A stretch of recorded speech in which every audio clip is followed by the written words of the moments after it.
Counselling ചെയ്യുന്ന സമയത്ത് കുട്ടികൾ ചോദിക്കാറുണ്ട്, എന്തുകൊണ്ടിട്ടാണ് എൻ്റെ മാതാപിതാക്കൾ എൻ്റെ വേദന കാണാതെ പോയത് എന്നുള്ളത്. Why can't parents see their children's pain? The question is more common than we think. Doctor Gabor Mate answer it very powerfully.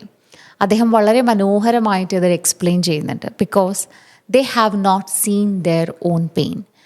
എന്തുകൊണ്ടിട്ടാണ് മാതാപിതാക്കൾക്ക് അവനവൻ്റെ കുട്ടികളുടെ വേദന കാണാൻ കഴിയാത്തത് എന്നുള്ളത്, ആ ചോദ്യം നമ്മൾ വിചാരിക്കുന്നതിലും അധികം അസാധാരണമായിട്ടുള്ളൊരു കാര്യമാണ്.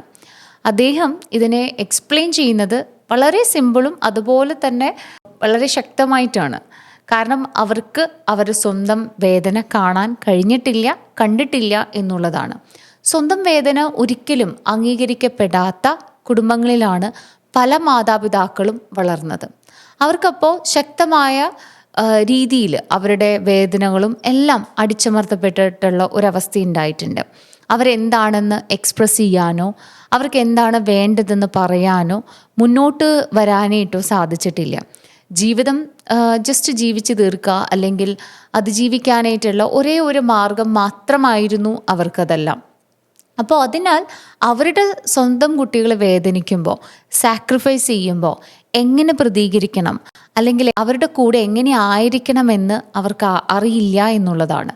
അതുകൊണ്ട് അതിനർത്ഥം അവരെ ശ്രദ്ധിക്കുന്നില്ല അല്ലെങ്കിൽ അവരുടെ വേദന മനസ്സിലാക്കുന്നില്ല എന്നുള്ളതല്ല.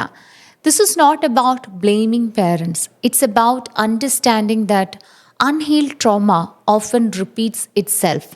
The only way to stop the cycle is for someone, maybe you. നമുക്ക് ഈ സൈക്കിൾ സ്റ്റോപ്പ് ചെയ്യണമെങ്കിൽ ചിലപ്പോൾ നമുക്ക് മാത്രമായിരിക്കാം ഇത് സാധിക്കുക. To pause, reflect and begin healing. കാരണം നിങ്ങളുടെ സ്വന്തം വേദന നേരിടുമ്പോൾ നിങ്ങളുടെ കുട്ടിയുടെ വേദന യഥാർത്ഥത്തിൽ കാണാൻ കഴിയുന്ന ഒരു രക്ഷിതാവായി നമ്മൾ മാറുന്നുണ്ട് എന്നുള്ളതാണ്. അവിടെയാണ് യഥാർത്ഥ മാറ്റം ആരംഭിക്കുന്നത്. Heal your self.